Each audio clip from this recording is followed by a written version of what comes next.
Well, we're taking a walk around our nation's capital because we are here in Washington, D.C. to talk to Nevada's congressional delegates. That's coming up on a special edition of Nevada Week.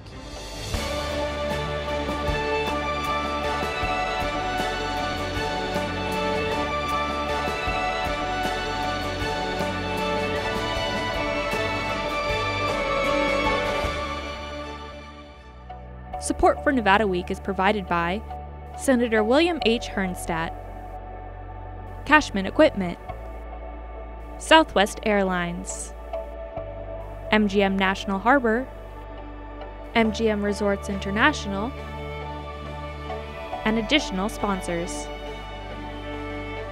Well, we are very happy and very proud to have all four of Nevada's congressional delegates here for a special edition of Nevada Week. Thank you so much for being here. We really appreciate it. Congresswoman Titus, I want to start with you. First off, how rare is it to have all four delegates in a room together alone? Well, I think in the past that would have been unusual, but this delegation works very well together. We've all known each other for a long time. We've served together previously. We're friends. So it's not that unusual, but it is especially nice for you to have us in this setting. And how about Congressman Amodei, just staff? You know, did staff intermingle in a similar way, or how? Does communication work there? Well, we do, depending on what the issues are, because there's a lot of Nevada stuff that we kind of cross-thread in and try to make sure that we're presenting a united front on that sort of stuff. So it doesn't make headlines, but it happens every day with this group. Congressman Horsford, day to day when you're in D.C. here, how much of your time is spent actually in the office? How much is out talking to constituencies, even if you're here in D.C.? How much lobbyists, being on the floor? Well, I'm honored first to be here and to be part of this delegation once again, and serving on 3 committees. I stay pretty busy in committees if we're not on the floor, but having regular meetings with constituents.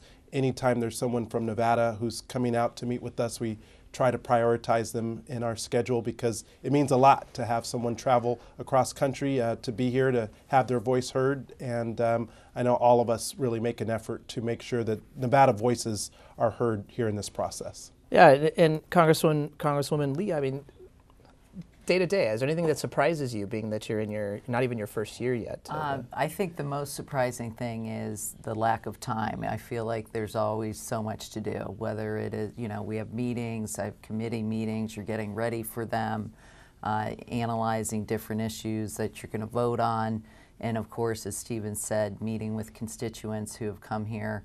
We make it a top priority if someone's traveled across the country to make sure that we're meeting with them to hear what they have to say about whatever issue. It could, it could be Alzheimer's, or it could be mining, it could be, whatever slew of issues that people want to come talk to us about. Now, if you watch C-SPAN a lot, it seems like you're always out on the floor. There's always a committee meeting. Is it really that way, or is a lot of it more of just the heads down kind of office time? Well, their floor is happening. There's people on the floor. We're not all necessarily there unless we're there for a vote. But, I have several committees and subcommittee hearings each week. I'm on 2 committees. I mean, your appropriations, your ways and means, and what else? Your natural resources, your T&I, and Homeland Security and Foreign Affairs. So. A lot of, I feel like our delegation covers a lot of issues impacting Nevadans, so we're all keep ourselves very busy making sure we're staying up with our committee work. Another funny thing is, we're 3 hours different from Las Vegas, so people will call us at 6 o'clock there, and they'll be surprised that we're in the office and it's 9 o'clock here, but they don't, they don't really make the connection because we're still here. Right. Opposite if they call you in the afternoon. Yeah. Right. Congressman Titus, as the senior representative here, 10 years now. I'm glad you didn't say the oldest. I appreciate that. But as with all that experience, 10 years of experience now, is there anything that still surprises you? Well, something that's always touches me is every morning when I drive up the street and I see the Capitol there in any kind of weather, it still kind of tugs at my heart. And if you lose that feeling, you probably shouldn't be here. But you'd think maybe you get blasé, or maybe you get cynical, but you still have that little feeling that how lucky you are and what responsibility you have to be serving in this body. Yeah. Congressman Amodei, we track all the representatives when you are in Nevada. work-life balance and life balance in D.C. and here, or D.C. and Nevada? I mean, is it, I guess, do you get a rest when you're in Nevada? It feels restful even though you're working. I mean, you know, everybody's got different size districts, but we've all got the same amount of people to answer to. So it's kind of, you know, you may have to drive more in order to do that, but you're still trying to basically circulate amongst that 750,000-ish people that are in the district that you may happen to represent. So personally, I just feel better to be at, you know, 4,500 feet or something like that, driving around kind of doing the work that's there in the face-to-face stuff, which is very low tech. But that's one of the things that kind of recharges your batteries is being out there amongst the folks that gave you the job. And being that your district is one of the largest geographically, Congressman Horsford, yours as well, how much time do you get out in the rurals, Congressman Horsford, in trying to get to the small towns? Well, yeah, our district covers 52,000 square miles. It includes 6 counties and a lot of rural land, public lands. So we really make an effort. I have a great team that works to provide constituent services, whether I'm there or not.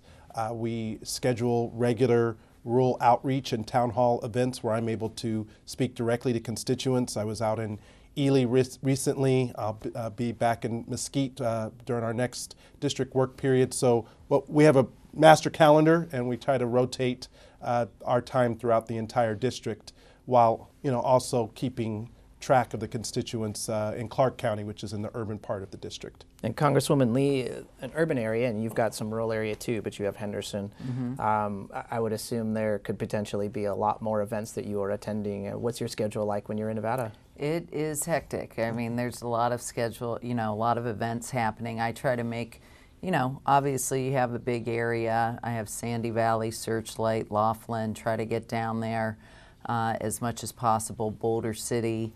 And so it's really just, we're here to represent people, and so who elected us. So I make a point of trying to get out to as many events as I can, so I'm having that face-to-face interaction. But it's always good to be home, always good to be back in Nevada. Congressman Titus, with that said, you're out talking to constituencies, talking to the people, especially when you're in the state. What's the general sense? I mean, if we talk about the state of the Nevadan right now, good, bad, where are we at? Oh, I think it's good. I'm very optimistic. Just by contrast to these districts, my district is 8 miles by 8 miles. It's right in the heart of the Las Vegas Valley. But there's an awful lot happening there. And just look at that area if you want to see optimism. Population growth, we're building again. We now have one of the lowest unemployment rates we've had. The housing boom and bust has kind of settled down. We're attracting sports teams. We're expanding the convention center, building a stadium. People are working. People are visiting us. I think we've got a new governor. I think people are feeling very optimistic about the state of affairs in Nevada. And Congressman Amodei, I don't want you to be the negative here, but I mean, no. What are some of the? I'm happy to be. What do you want me to do? But what are some of the concerns that a typical Nevadan is dealing with right now? Well, first of all, I think when you talk about those kitchen table issues that have been referred to, and the thing you can never say is mission accomplished. And so, while I agree with Dina, it's like it looks great, you still can't say that. So you're always looking for what's going on with affordability of housing, what's going on with water, what's air quality doing, how about the education stuff, any number of things. You've got a couple of huge lands bills, one in the south with Nellis and one in the north with Fallon, and so there's always plenty to do. So the challenge is while it's looking pretty good and the pasture we're riding through right now and those horses is looking pretty nice, it's like you just never can say mission accomplished. So, housing affordability is one of the big ones that's quite, healthcare is always there, immigration's always there. Yep. So there's plenty to do while being thankful for the good stuff. That's true, but let's think of how far we've come. Not too long ago, Nevada had the highest unemployment rate, the highest bankruptcy rate, the highest foreclosure rate in all of the country. Think how far we have come back from that. So, we've got the problems of affordable housing, but part of that is because you've developed the Tesla plant and you've got new businesses coming to town. So it's a better kind of challenge to deal with than what we faced 5 years ago. For sure. And going back 10 years when we were dealing with some of those challenges when we had our last census, and I want to transition to talk about the census too, which is a very, very important topic, especially in 2020 coming up.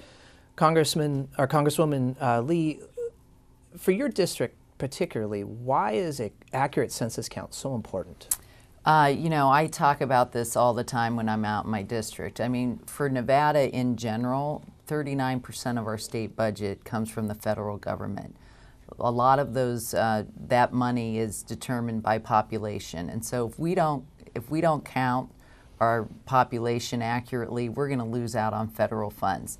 And not only that, in a state like Nevada, in our community where we rely on tourism, every day we're seeing like 375,000 extra people who are not in our census count. And so we're already struggling in terms of being under-resourced from the federal government. So it's really important that everyone gets out and gets counted. I read something that for each person who is not counted, it's $20,000 a year that we forego in terms of funding. And so it's so important for us to make sure that everyone's being counted, because our federal allocation, whether it's for Medicaid or CHIP or food stamps, is determined by that number. And Congressman Horsford, some of the rural areas we're talking about too. We did a show, we covered the census recently, and Lieutenant Governor Kate Marshall was on our show and said that if certain communities are undercounted, they lose their voice. And she was particularly referring to some of the smaller rural communities that we have. Why is a count so important to them?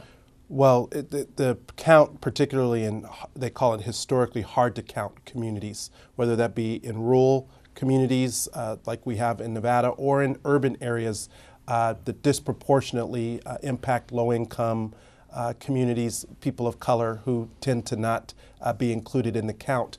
I'm proud to be chairing a task force on the census for 2020. And as Susie said, this is critically important to Nevada because we are at risk of losing upwards of $1 billion of federal funding. In the last census in 2010, there were 55,000 Nevadans who were not counted. And when you multiply that over $20,000 over 10 years, you don't get to recoup that money. It's one time, one count every 10 years, and it's important that we get it right. In addition to the lost resources is the lost representational power. Being able to have power in the Electoral College, obviously in congressional representation. You know, we have a 4th congressional seat that I'm proud to represent because of the census. We are on the cusp of getting a 5th seat. You know, we may not get it this time, but we've got to make sure everyone is counted in order to get that power. And then that just falls down to the state legislatures and local governments. So it's important at every single level. And another important point there too, Congresswoman Titus, is that if we have a low count, we could lose a seat too. So we don't get to keep our seats. Is that correct? Well, that's right. Anytime you do the count, then you do the reapportionment, which is reallocation of the seats, and then you do the redistricting. So if we were to gain one, somebody else would have to lose one, and if we're not counting everybody, we don't want to be in that losing column. Right. Congressman Amodei, you are on the Committee for Appropriations, one that can move some of the funding into our state. Yep. Can you give us some context on, if we do have a low count, what that could mean as far as what is being funded or underfunded within our state?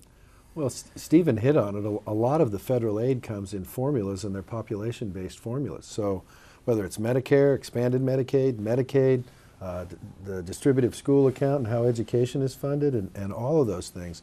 So that's just a start. But then when you move into other areas that are more discretionary, at least on the House side, where you have hearings, you can watch that process, see the testimony, watch the committee take the evidence, and see what's important to them as they do that stuff, then obviously those numbers play a role. Susie hit on the fact that it's like, well, yeah, the population's whatever, but we're at about, what, 50 million visitors a year now, most of those coming into southern Nevada. So you may not get formal funding for that, but those people are still in your state and your communities doing their thing. So being able to tell that story in an appropriations context is an important thing to do so that you can compete on the same playing field in terms of those resources being demanded as other states. And Congresswoman Lee, when we hear Medicaid, we hear Title I funding, we hear things that are more directed at low and moderate income. But this isn't just a low and moderate income issue, is it? We're talking about new schools, we're talking about new infrastructure that can all be built because of a high census count. Correct? Yeah, I mean, when you think about our driver of our economy, especially in southern Nevada, being tourism and our need for keeping our infrastructure up to date, I mean, that's certainly something that relies on federal funding, as Dina will attest to, being on that committee. And so it's not just you know, whether it's Medicaid or a SNAP or assistance for low-income people, it's also just basic resources that we need as a community.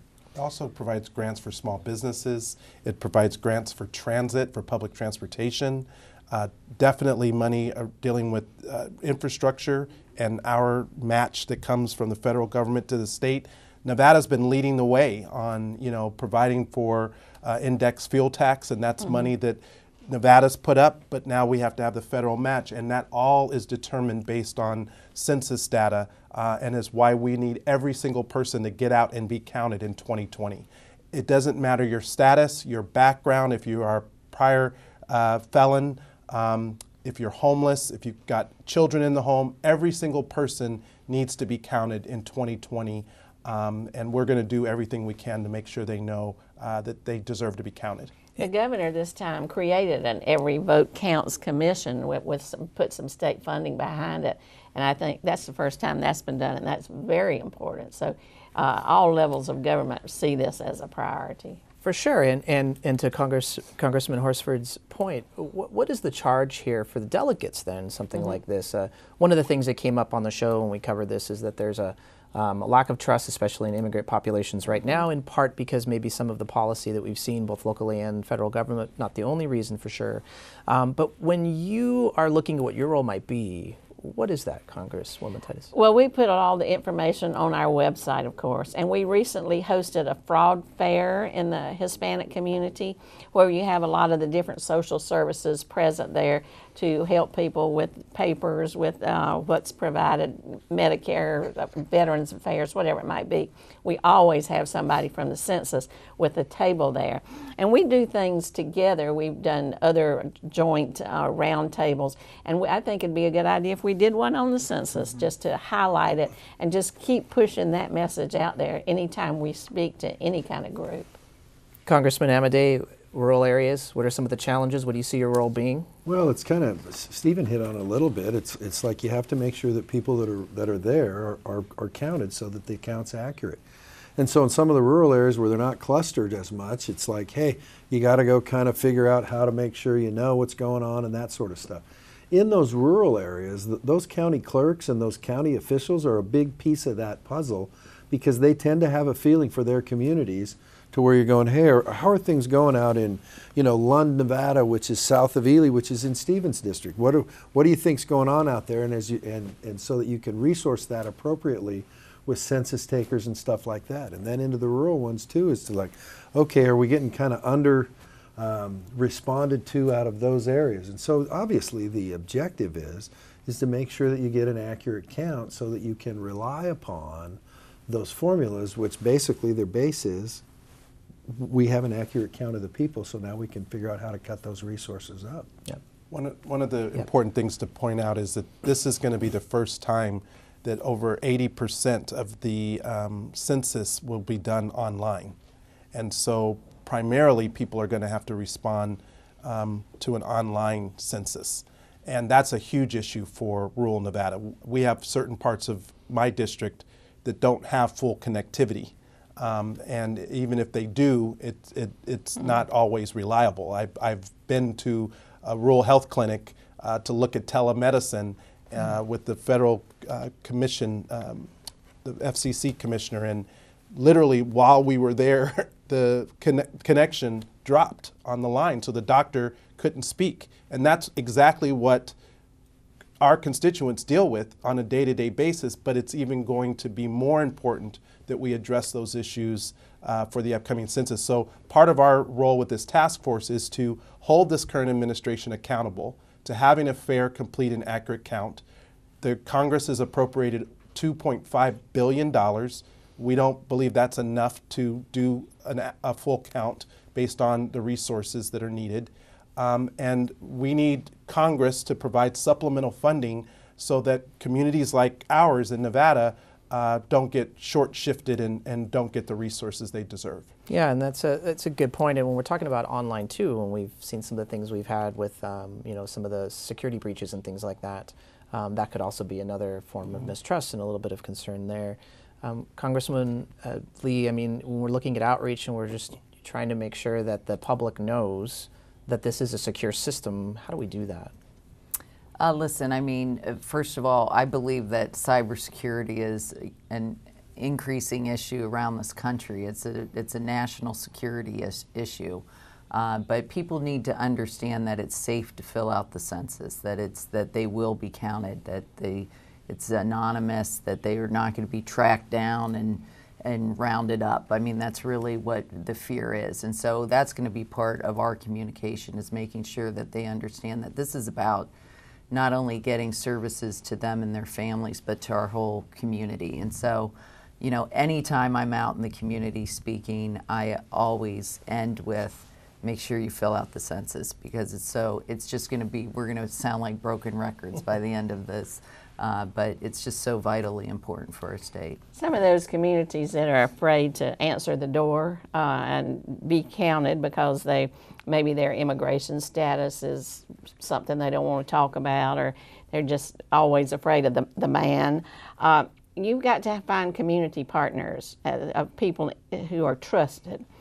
That might be the Latin Chamber, it might be Catholic Charities, it might be a church, but all of those people and all of those organizations have to be part of the coalition we put together to get people to trust it and come out and participate. We're almost out of time. I just have one final question. This recording is going to air on Nevada Day. We're doing it as a Nevada Day special. Just wanted to kind of go around with each delegate and talk about when it's Nevada Day and you're reflecting on what Nevada Day means, what does it mean to you? Congresswoman Titus?